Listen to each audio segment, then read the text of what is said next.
নমস্কার, Rupa's dairy diary থেকে সবাইকে স্বাগত। আজকে আমি বানাবো পালং পনির। এখানে আমি 250 গ্রাম পালং শাক নিয়েছি, ধুয়ে পরিষ্কার করে।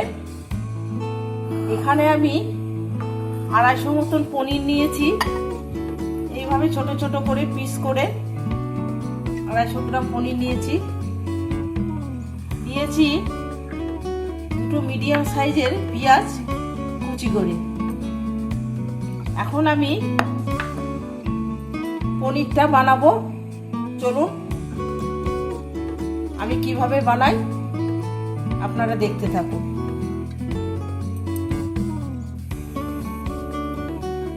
আমি এখানে একটা কড়াই বসিয়ে দিয়েছি। এখন কড়াইয়ের মধ্যে আমি জল দিয়ে দেব। প্রথমে আমি পালং শাকটাকে একটু সেদ্ধ করে নেব, অল্প করে।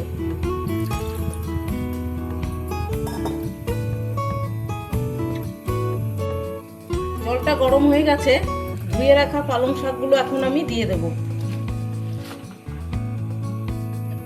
শাকটা বেশি সেদ্ধ করব না, অল্প একটু আমি সেদ্ধ করে নেব। ঢাকা দিয়ে দিচ্ছি। ঢাকা খুলে দেখব শাকটা সেদ্ধ হয়ে গেছে। এখন আমি শাকটা নামিয়ে নেব।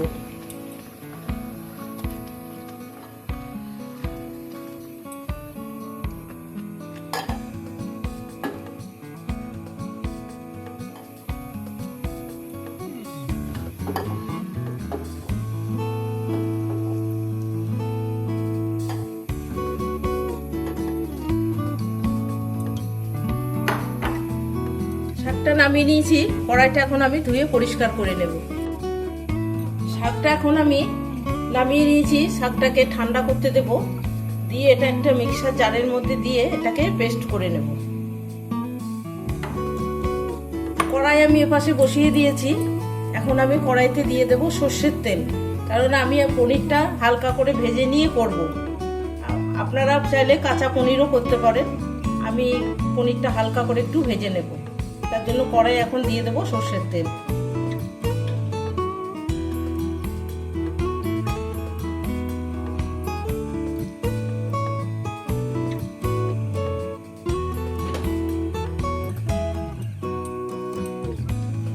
তেলটা গরম হয়ে গেছে, এখন আমি কেটে রাখা পনিরগুলো হালকা করে ভেজে নেব।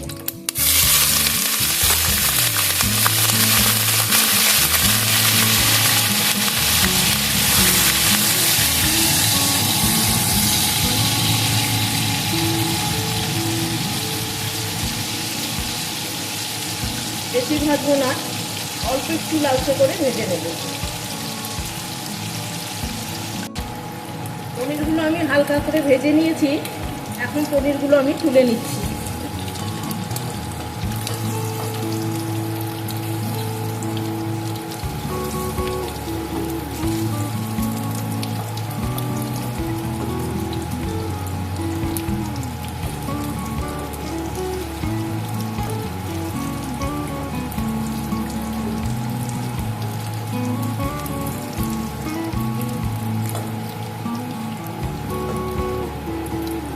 পনিরগুলো আমি তুলে নিয়েছি। এখন আমি তেলের মধ্যে কিছু ফোড়ন দেব। গোটা জিরে, দুটো তেজপাতা, দুটো শুকনো লঙ্কা।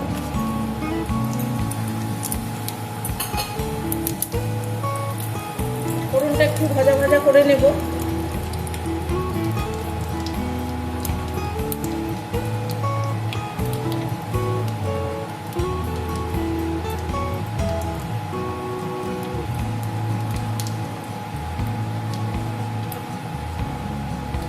ফোড়নটা আমি ভাজা ভাজা করে নিয়েছি। এখন কেটে রাখা পেঁয়াজটা আমি দিয়ে দেব।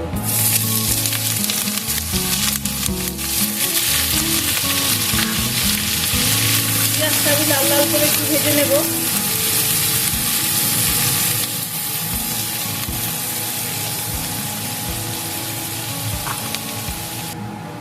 পেঁয়াজটা হালকা লাল করে ভেজে নিয়েছি। এখন দেব আদা রসুন বাটা। দেব 1 চামচ রসুন বাটা,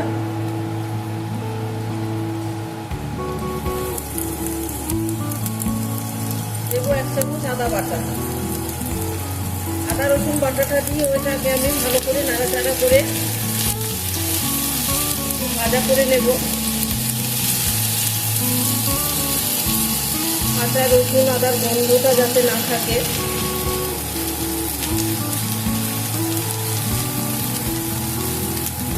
এটা কিন্তু শীতকাল নয়, এটা গরমকাল, বর্ষাকাল। তাই এখন বাজারে কিন্তু পালং শাক এখনো শীতের মতন ওঠেনি, শুধু টুকটাক দেখা যায়। তো বাজারে পালং শাক পেয়েছিল, নিয়ে এসছে। ওই পালং শাক দিয়ে আজকে আমি পালং পনিরটা বানিয়ে ফেললাম।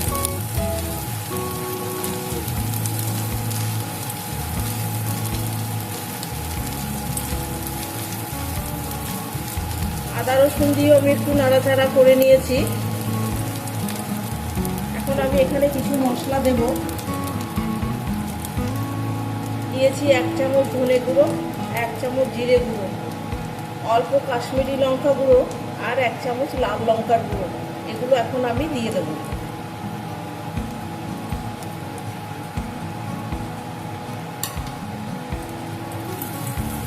দিয়ে মশলাটাকে আমি ভালো করে কষিয়ে নেব।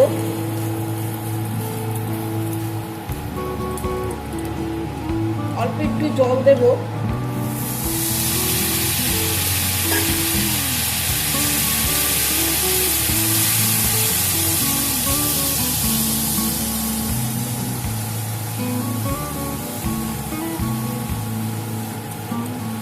মশলা থেকে তেল ছাড়া পর্যন্ত আমি কষিয়ে নেব।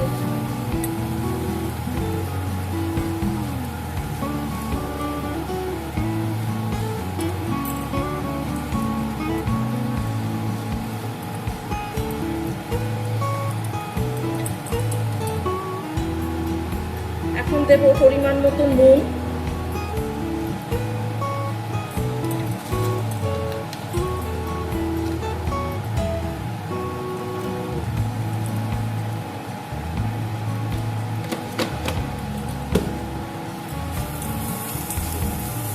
ভালো করে কষিয়ে নেব।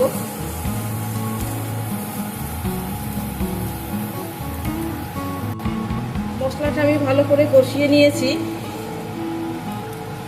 এখন আমি মিক্সিতে পেস্ট করে রেখেছিলাম পালং শাকটা, সেটা এখন আমি দিয়ে দিচ্ছি।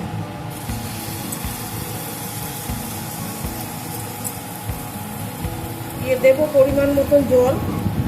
মিক্সির বাটিটা ধুয়েই আমি জলটা দিয়ে দেব।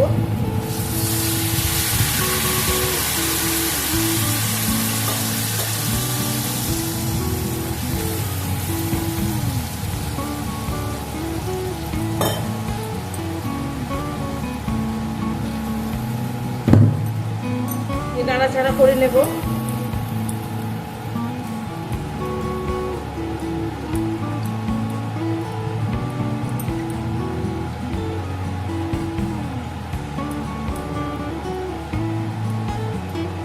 দেব পরিমাণ মতন চিনি।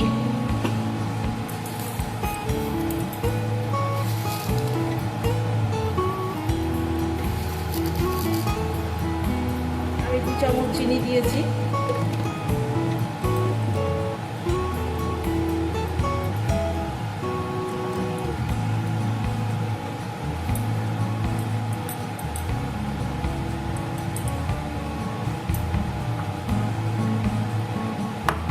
গ্রেভিটা ফুটে উঠলে তখন আমি ভেজে রাখা পনিরগুলো দিয়ে দেব।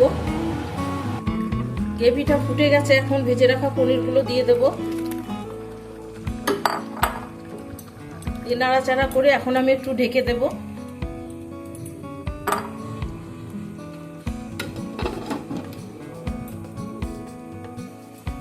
ঢাকাটা খুলে দেখব।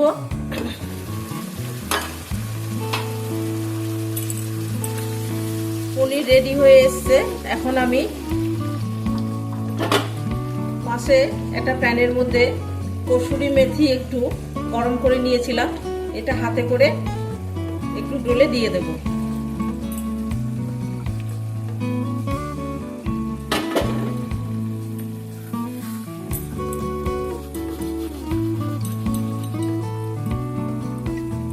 ওপর থেকে ছড়িয়ে দিলাম।